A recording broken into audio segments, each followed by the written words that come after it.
top five. And the top five is top five movie or TV shows about school. You're on the Teach One podcast. This is an educational program, and you do a lot of teaching over there. You mentioned all the after-school programs that you have in the business. So that means you do know something about school and education, right? You've gone through school yourself. You gotta have a top five TV or movie, or top five TV or movie shows, programs, whatever, that deal with school. Mm-hmm. So, all right, do you have your list ready? I do. Okay, so we're gonna start with number 5. Yep. And tell me why, and then so on from there. All right.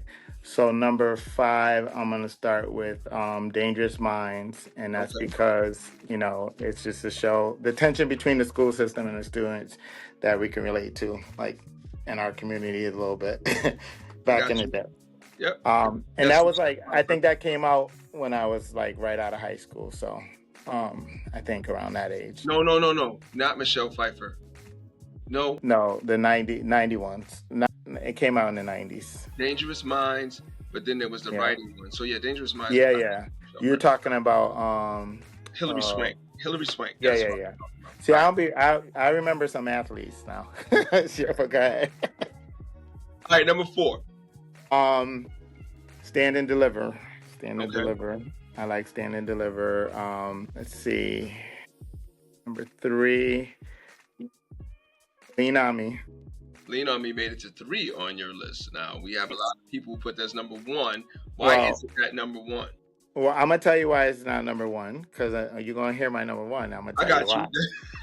And number 2, and no one can say it's not an educational movie, but I'm gonna say Remember the Titans, because it's educational. And I'm gonna tell you, when I saw that movie, I don't cry off of movies because I'm one of those people who are like, these are actors. I ain't crying. That is the only movie, like the tear went ding at the car accident, and I was like, and then it also brought back the fact that, like I have parents and grandparents who were dealing with that kind of situation when they were in high school back in the day. So I was like, wow, this is what it was like. Like, no, my mom was like, nah, it's worse than this. This is a different version. Right, because we're from Hartsville, South Carolina. So they're like, oh, no, that's a glorified one version. But anyways. And that's good though. I want to say, don't get to the more. I just want to say, well, anything Denzel, right, should make a list. That's good. Absolutely. And it's a sports movie, but it is about school. So kudos to Remember the Titans. All right, number 1. Right. And number 1, and I'm going to say Waiting for Superman, that movie had a huge impact on me because it pretty much said things that people didn't want to hear. And then it kind of, like people didn't want to hear people say the things that they were saying. And I was like, no, this is exactly what it is. And what are you going to do about it? And everyone talked about it for a little while, and then it disappeared again. And this is Jeffrey Canada, the Harlem Children's Zone, trying to make sure we own our own like schools in our community and getting everybody. It figures you would say something like that, being the community person that you are in the place that you're in.